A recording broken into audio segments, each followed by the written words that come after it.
आपण पाहत आहात जनसंवाद लाईव्ह न्यूज, निपक्ष बातम्या, निस्वार्थ भूमिका। घाटनांद्रे नजीक एसटी बस व टँकरच्या अपघातात 15 प्रवासी जखमी।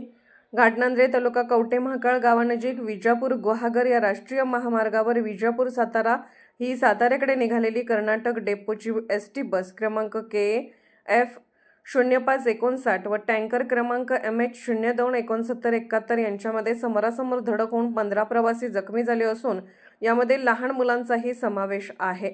जखमींना उपचारासाठी भिवघाट तालुका खानापूर येथील सिद्धिविनायक हॉस्पिटलमध्ये दाखल करण्यात आले आहे।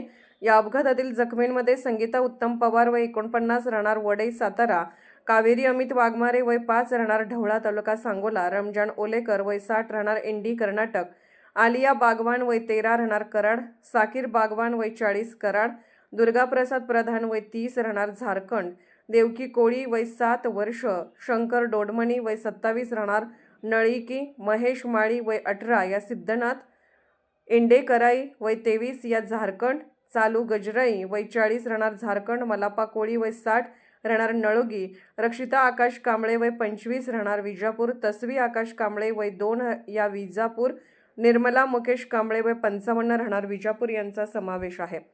सदर अपघाताची माहिती मिळताच कवठे महाकाळ पोलीस अपघातस्थळी दाखल झाले असून ते पुढील तपास करत आहेत। जनसंवाद लाईव्ह न्यूजसाठी जालेंदर शिंदे, घाटनांद्रे।